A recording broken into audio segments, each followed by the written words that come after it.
All right, hello and welcome to the channel once again. आज हमारा topic है electric field. Electric fields कैसे generate होती हैं, उनका फॉर्मूला क्या है, किस तरह के क्वेश्चंस हमें प्रैक्टिस करना है, उन सब के बारे में आज इस वीडियो के अंदर मैं आपको बताने वाला हूँ।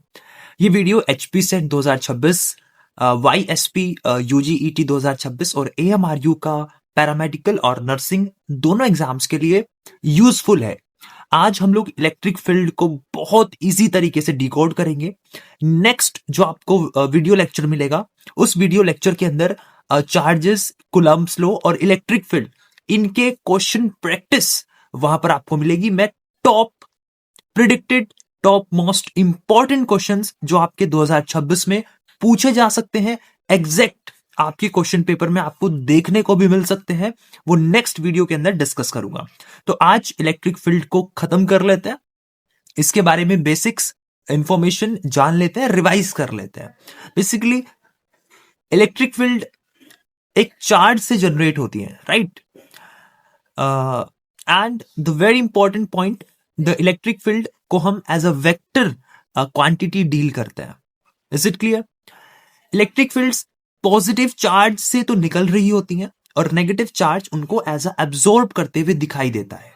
ठीक है, आप इस डायग्राम्स में भी देख सकते हैं कि पॉजिटिव साइड से इलेक्ट्रिक फील्ड्स आप देख सकते हैं निकल रही हैं, वही नेगेटिव एंड की तरफ वो अपने आप को ऐसे डिस्प्लेस किए हुए हैं। ये फर्क आपको समझना रहेगा।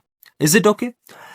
तो यहां से आप देखिए कि जितना बड़ा चार्ज होगा उसकी इलेक्ट्रिक फील्ड, उसकी इलेक्ट्रिक इंटेंसिटी उतनी ही ज्यादा होगी। ठीक है, यहां से इन पिक्चर्स को देख करके आप थोड़ा सा आइडिया लगा सकते हैं। तो इलेक्ट्रिक फील्ड लाइंस एक पॉजिटिव चार्ज से निकल रही होती हैं और एक नेगेटिव चार्ज के तरफ वो एज ए फेज्ड होती है, मतलब नेगेटिव चार्ज की तरफ वो लोग वो इलेक्ट्रिक फील्ड्स एब्जॉर्ब हो रही होती हैं। ये आपको फर्क समझना है। बाकी इलेक्ट्रिक डाइपोल यहां पे बनता है जिसमें एक पॉजिटिव और एक नेगेटिव चार्ज होता है। पॉजिटिव चार्ज से इलेक्ट्रिक फील्ड्स निकल रही होती हैं और नेगेटिव चार्ज उनको एज एब्सॉर्ब करते हुए यहां पर दिख रहा है। एब्सॉर्ब वर्ड मैं सिंप्लिसिटी के लिए बोल रहा हूं। ठीक है, so this is the model where the electric field lines are generated from a positive charge and directed towards the negative charge। ये सही वर्ड है। ठीक है, directed towards the negative charge. तो इस तरीके से पूरा एक पॉजिटिव और एक नेगेटिव चार्ज जब इस तरीके से कॉम्बिनेशन में होते हैं, इसको बोलते हैं electric dipole. Electric dipole is a separate topic, discuss करेंगे। And maybe some mathematics in classical field theory, the strength of the field at a point is normalized the value of the field, in other words field is equals to force upon quantity। यहां पर हम एक formula drive करते हैं। देखो, basically electric field होती है force upon charge. ये जो चार्ज है this is deal as a point charge. ठीक है, एक पॉइंट चार्ज हम लोग मानते हैं। पॉइंट चार्ज कुछ भी हो सकता है। ठीक है, so electric field is to force upon charge. तो electric field is to force upon charge. अब फोर्स क्या है भाई? के Q1 Q नोट बोल देता हूं। ठीक है, Q1 is the charge and Q note is the point charge. ठीक है, जिसको हम एज अ एक्सपेरिमेंट करने के लिए लेकर के आए। ठीक है, अपॉन आर स्क्वायर फोर्स होता है, बट नीचे कौन है? ऑलरेडी एक पॉइंट चार्ज है जिसको हम लोग क्यू नोट से रिप्रेजेंट कर रहे हैं। सो क्यू नोट से क्यू नोट कैंसिल हो जाएगा। जो फाइनल हमारे पास में इलेक्ट्रिक फील्ड का फॉर्मूला आता है that is electric field is equals to K Q upon R square. ठीक है, that is the formula for electric field. Is it clear? ये इंपॉर्टेंट है, आप इसको प्लीज नोट डाउन कर लीजिए। कैसे डिराइव हुआ वो मैं आपको बता चुका हूं।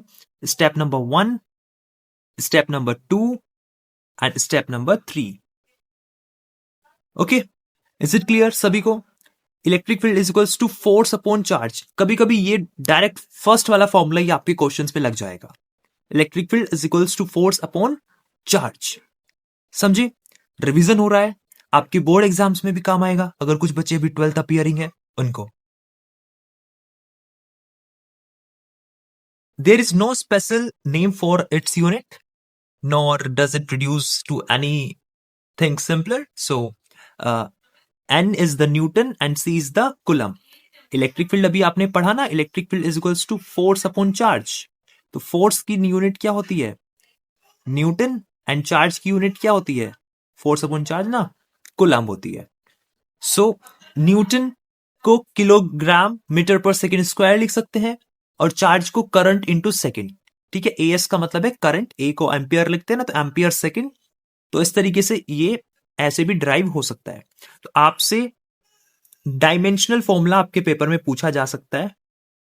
ये आपका होमवर्क रहेगा, आपको खुद से लिखना है dimensional formula of electric field. ठीक है, वो आपको खुद से लिखना है। Newton upon coulomb is the unit, और उसको आगे डिराइव कर सकते हैं, आगे उसको एलेबोरेट कर सकते हैं। ठीक है, kilogram metre upon ampere second का क्यू।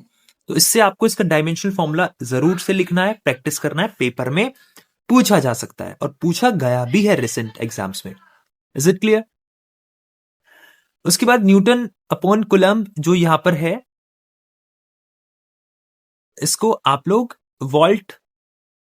वोल्टेज जिसको पोटेंशियल डिफरेंस बोलते हैं अपॉन मीटर भी लिख सकते हैं। तो ये रिलेशन भी आपके काम आने वाली है इन फ्यूचर। ठीक है, और जिस फॉर्मूले को मैंने आपके सामने डिकोड किया, तो वो यहां पे भी ऐसे लिखा हुआ है। सो इसको आप के लिखते हो ना, के होता है ना 1/4 पाई एप्सिलॉन नॉट। ठीक है, तो ये वही है Q अपॉन आर स्क्वायर। तो वही है is equals to K Q upon R square. ये जो आर यहां पर है, ये आपका डायरेक्शन बता रहा है, because it's a vector quantity, right. और मल्टीपल चार्जेस के लिए यहां पर सिग्मा यूज होता है। Sigma means summation of the charges. ठीक है, इसके ऊपर क्वेश्चन प्रैक्टिस जब हम करेंगे तो आपको और क्लियर होगा कि समेशन कैसे करना है चार्जेस का। अभी जस्ट जो इंपॉर्टेंट चीजें हैं उनको आप नोट डाउन कर लीजिए, एक पेपर पे पॉइंट्स वाइज बना करके फॉर्मूला शीट अपना रेडी कीजिए। इन लेक्चर्स का सबसे बड़ा फायदा यह है कि आपका फॉर्मूला शीट तैयार होगा, लास्ट टाइम पे हसलिंग नहीं होगी, इजी रहेगा, चीजों को समझना, फटाफट से रिवीजन होगा। एंड क्वेश्चन प्रैक्टिस की क्लास सभी अटेंड करेंगे। क्वेश्चन प्रैक्टिस की क्लास को कोई मिस नहीं करेगा। उसके अंदर मोस्ट प्रिडिक्टेड क्वेश्चंस जो आपके क्वेश्चन पेपर के अंदर एग्जैक्टली पूछे जा सकते हैं, वो वहां पे डिस्कशन होगा, right. That's all for today. बाकी कुछ डेटा है जो बच्चे क्यूरियस रहते हैं उनके लिए है। कुछ क्लास में मेरे को ऐसे अजीब अजीब सवाल सुनने को मिलते हैं, सर शार्क होती है, अर्थ के सरफेस होती है, तो वहां पर कितना इलेक्ट्रिक फील्ड होता है? तो मैंने यहाँ पे जस्ट उनके लिए ये रिप्रेजेंटेशन रहती है। ठीक है, 120 वोल्ट पर मीटर की स्ट्रेंथ होती है इलेक्ट्रिक फील्ड की अर्थ के सरफेस से। ठीक है, ये आपकी काम की चीज नहीं है। ठीक है, बट कुछ जो क्यूरियस बच्चे हैं उनके लिए है। ठीक है, मिलते हैं कल। क्वेश्चन प्रैक्टिस का क्लास जरूर अटेंड करना, पिछले दोनों लेक्चर्स देखना, चार्ज वाला लेक्चर भी और कूलम्ब लॉ वाला लेक्चर भी, और ये आज का इलेक्ट्रिक फील्ड। तो 3 लेक्चर आपके हो जाएंगे डन। उसके बाद एक क्वेश्चन प्रैक्टिस का क्लास आपको जरूर देखना है, एंड फिर उसके बाद आगे और इलेक्ट्रोस्टैटिक्स में जो टॉपिक्स हैं उनको डिस्कस करेंगे, और अपने एग्जाम के लिए खुद को फुल प्रूफ 360 अपने आप को तैयार करेंगे। That's all for today. See you soon in the next video. Thank you so much for watching.